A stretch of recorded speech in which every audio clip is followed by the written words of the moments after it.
Hi there, this is Scott Hall. This video is an excerpt from Syntropia, the online learning platform and community. If you enjoyed this video, if you found it helpful, and if you've got some really big questions and you want to know more about how to do this at your place, how to lead a project, whatever it is, please consider joining. It's got tons of content on it. There's an online course, the Principles of Syntropic Agriculture, plus we're co-developing a brand new course to get you to the level of success in advanced agroforestry super fast. Great chat, great community, really good projects all around the world, pretty much on every continent of the world. So yeah, if you enjoyed this video and you want to know more, please consider joining. Link is in the description. Today's update is about the cash crops. So where we've gotten to is preparing all of the interrows for sweet potato, corn, okra, pumpkin and beans. So what I want to show you today is the first two interrows that I've planted. I haven't planted the rest yet, I've just got it ready. I've been super busy with it. And I'll probably be busy for another 3 weeks with finishing all of that off, including fitting off the irrigation, plus holding the 2 courses that I've got coming up. And then after that, I'll be flat out on the bananas, planting out all of these suckers that you can see behind me. I've got a lot of banana suckers.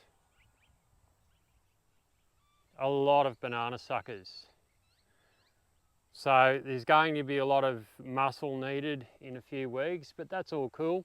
It's a really good sign. Everything's really going well. We're having a great spring. We've got good rain. So it rained last night. We got about 40 mil out here last night, which was an unexpected dump of rain. Probably going to get some more today.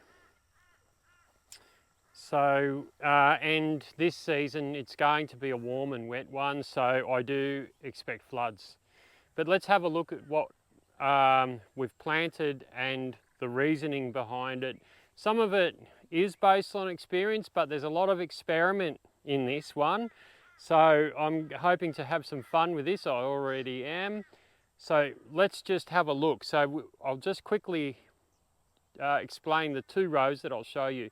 What they are is they are planted with sweet potato tubers. They will provide runners for me to plant throughout the rest of the rows. So hopefully late November I'll have a lot of runners to plant out into the rest of the farm. But this is the, let's say for a lack of a better word, the nursery for the sweet potatoes. But let's have a closer look. So they're not mulched yet.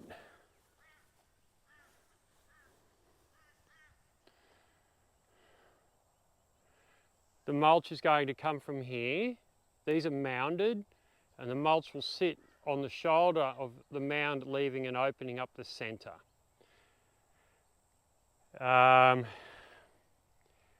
This brings me into an interesting segue, a tangent, about managing grass, how to use grass, how I've found interesting alternatives for grass management through the strength and power of placenta 2. I'll make another video about that one, and we'll just with this understand that I won't be giving the grass to the banana rows and tree rows through the period of these alley crops because I don't have enough for both. And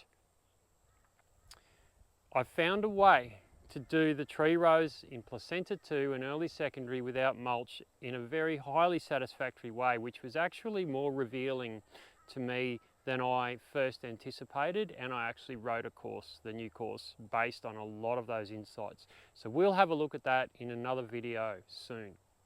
But let's look at the planting. Let's get down on the ground. So what I have is I have sweet potato tubers planted all the way through on this row and the row over there parallel. This one is gold sweet potato. The one over there on the other side is the Hawaiian sweet potato, which is the white sweet potato that's purple inside. Again, this is to get the runners ready for planting stock, as is with the other. But let's have a look at the Consortium. You can see that there's cassava all of the way, every metre. Now, the reason why there's cassava planted over the top of sweet potato is there's a few aspects to that. The first reason is that cassava is high strata, sweet potato is low strata. So cassava grows straight up and is contained in a type of a shrub shape, a bush.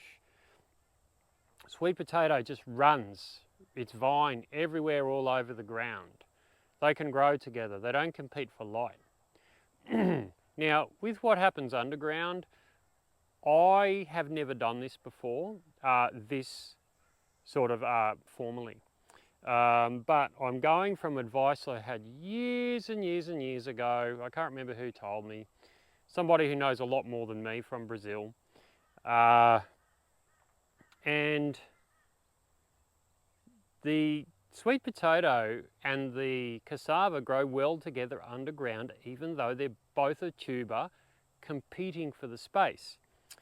Now, what I did here was, the reason was that the sweet potato will go very well in heavy ground, while the cassava will go much better in lighter ground, say sandier, more open ground. I've got heavy ground here, but the idea behind it is if one doesn't really come off so well, the other one will. But the reason I'm doing it is not necessarily for a cassava harvest, even though I probably will get a cassava harvest out of it. It's going to be interesting to see what happens because there's so much sweet potato in there as well. But I'm doing it because I need to protect the top of this bed with shade and canopy.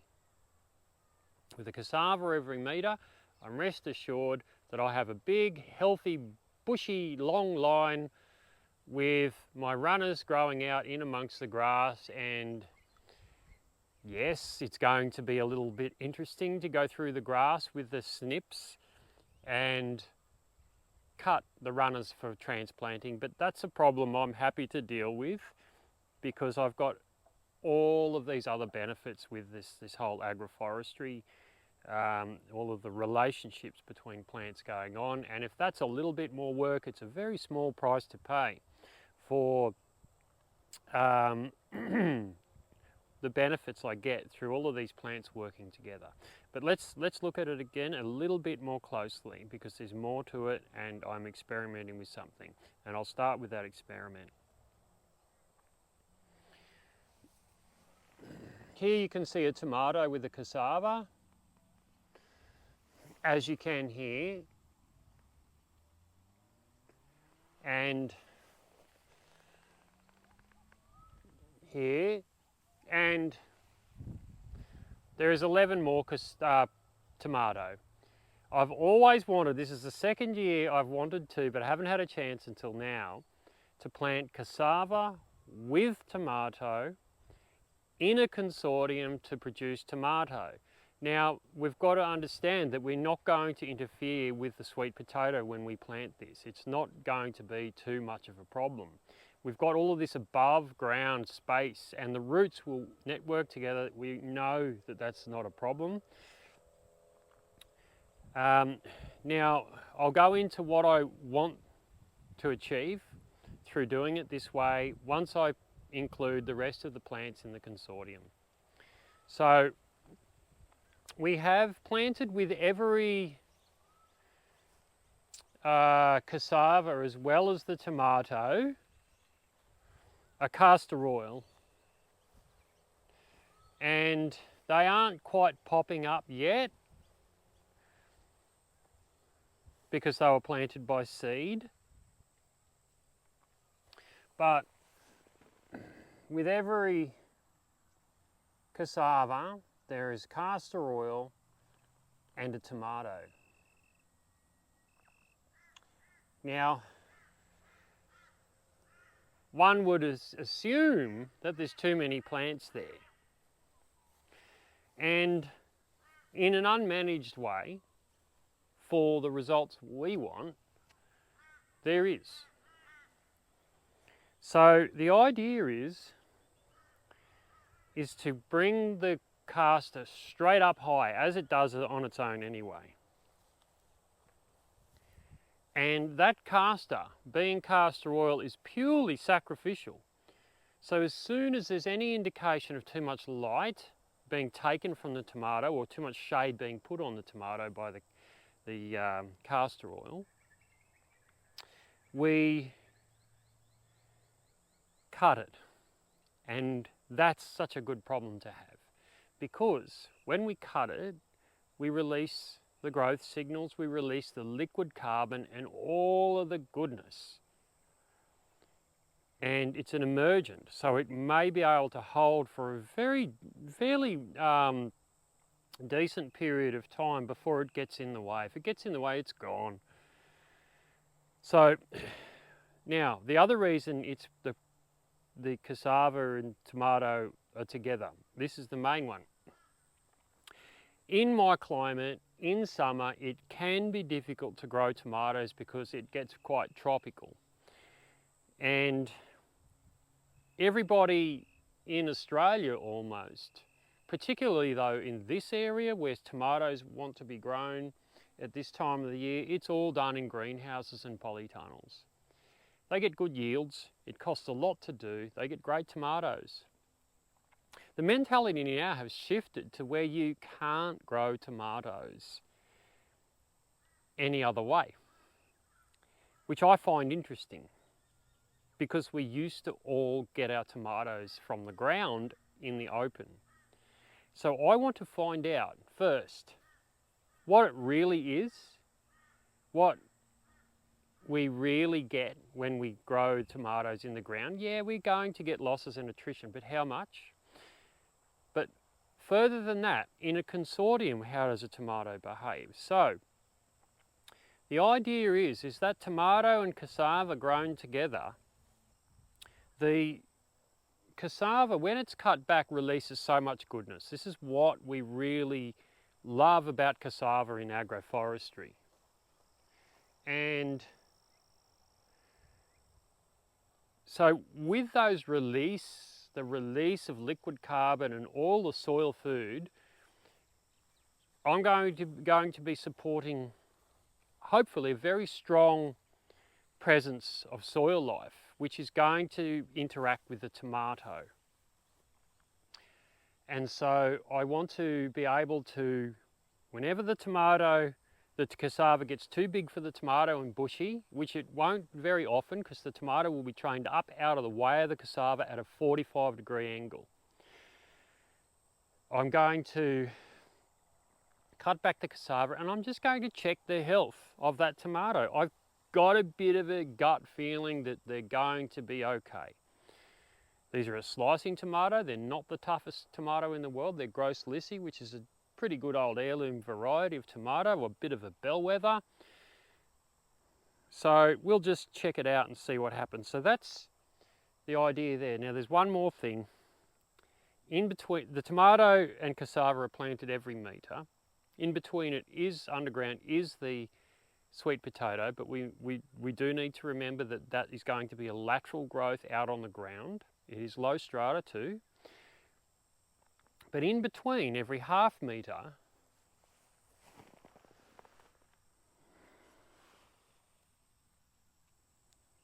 that's not it, but every half metre in here is corn. So the corn will produce, it's throughout the whole thing, the corn, because the whole sweet potato runner consortium, because I'm talking about two consortiums here, but they're similar enough for me to just adjust one of them to an experiment. But the rest of the sweet potato consortium has corn in it and will produce corn.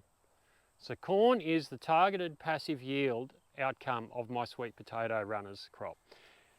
Wherever cassava ends up is wherever it ends up, but all I know, it's going to protect the soil above the ground, and it's also going to feed the soil below the ground. So let's just recap. In the sweet potato only, I have every metre planted cassava over the top of the tubers. With every cassava, I have planted a castor oil. In between every cassava, I have planted corn. So this needs to be managed, and the secateurs come out. This is a fertiliser, remember. Remember, this type of agroforestry is manual input and management based. So every time I come past with the secateurs and I need to cut back the castor oil, I'm feeding it. It's not extra work, it's an investment. So the castor oil is my fertility, kind of what I protect it with, you know, it's my thing. It's a very supportive plant because of castor oil. And in between, of course, is the corn for cash yield. They're both emergent, they're both a little bit close, but remember, I'm cutting castor back to make way for favouring the corn and favouring the cassava. That's one consortium, that's the sweet potato runner consortium. And so back over here, I will go back to these tomatoes. There's a break in the row where the irrigation main line is. That's it there. Goes through the farm. I've got a double line of 2-inch pipe through there. And then back to the tomato. What we will do is we will cut back the cassava, the castor oil to favour the tomato and corn, and we'll see what happens. So this is the basic approach towards my cash cropping and inter-row cropping from now going into 3 to 5 years. And like I said before, I will make another video about how I'm going to manage my bananas and tree rows. So what I'm going to do now is just quickly describe the rest of the planting. The rest of the planting is not based on getting sweet potato runners. It's based on having the runners and producing sweet potato. So with this, there's 18 150 metre rows. It's a single row crop, and I've put the hiller, like you see here, this is hilled. I've hilled all of them. So I can roll mulch up to the shoulder on each side of the hill, have an opening in the centre for everything to grow through, and keep it moist, protected and fed. The consortium will be based on production and management. It's not about trying to jam as many vegetables in as you can based on strata and life cycle, because that really doesn't work very well unless you've got a small home garden patch. And it's only really handy for kitchen garden, which is never any bigger than sort of 10 to 20 square metres. When we're dealing in farming or production or doing this for livelihood to feed community, which this farm is about, we need to have a strong, reliable, efficient production that still relies on the principles of the consortium. But it doesn't get that complex with management. It doesn't lack, though, when it comes to the power of the consortium. It's just simplified for production. And I was once that way before, but a lot of us are enamored with how much we can get out of so little ground with the lettuce next to the rocket and the corn and all that stuff. it doesn't pay off at scale at all. The management is just far too complex. Kitchen garden, yes, but of course we don't lose the power of having plants growing in a consortium. We just simplify the production, which simplifies the management. So what we focus on is very powerful plants that can handle the conditions really well and excel and produce for us. So they are particularly corn. It does need a bit of a feed, but nothing like a cauliflower or a celery. Corn's fine, it's an open field type of crop. Okra. Okra is just a wild beast. It just grows nearly anywhere and it pays well. Although there is I'll get to the picking part next. Beans. Beans don't need a lot of care. You can grow beans almost without any irrigation or fertiliser. The only thing you'll get is less beans, less kilos per plant. But that's a trade-off for the savings of planting simply. Of course, I have fed these beans. I will be picking these beans and watering them so I get high production. But beans, nevertheless, are a tough plant that can handle the pace in field conditions. Sweet potato. Pumpkin are a little bit more of a heavy feeder, but they're not so bad, but they can handle field conditions. So corn, beans, pumpkin, sweet potato, and okra. We will go into this so much more as this grows, but what we'll I'll explain the consortium. Corn and pumpkin together. It's a bush pumpkin, it stays in a clump, it doesn't run like a vine. Just a simple consortium of medium and emergent on scale. Manage it. There will be other plants in there like castor oil. Yes, I'm going to be busy with the secateurs throughout it. So the next consortium will be beans and okra. Again, medium and emergent. Every 1 metre will be an okra, and every 300 millimetres or so, or 1 foot, will be beans. And that will take the rest of the space. So first I'm going to say one thing. I'm going to be a dirty old bean picker and an okra picker for quite some time. And I'll elaborate on why I'm happy to do that soon. And so let's have a closer look at the beans and okra. With the pumpkin and corn, it's a pretty straightforward consortium, but with the beans and okra, the life cycle differences are not so complementary. We have the emergent and medium together as complementary strata. They do work very well in strata, but life cycle. I'm going to be cutting the beans out after 6 or 8 weeks of production. Okra is going to go all the way into the first frost. So this problem annoyed me for quite some time until there's always an answer hiding in plain sight. And it took me a little while to find it, but I figured that, hang on, I need to wait until late November or possibly beyond to plant my sweet potato. So that's the window of a bean crop.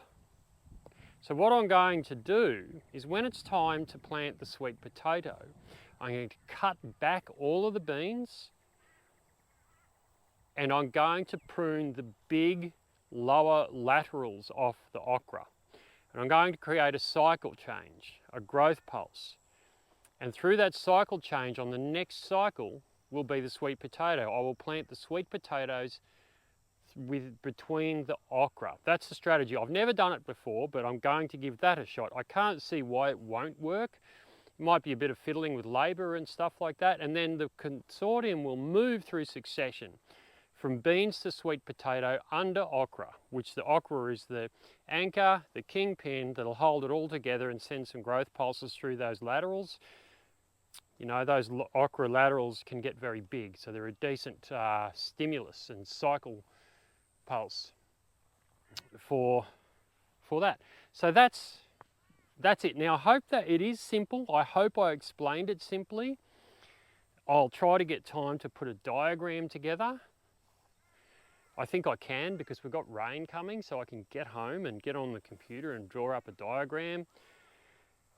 And that's the whole point of this season's planting, is to get bread and butter income from beans and okra, a little bit of a cash crop at the end of the season with pumpkin and sweet potato.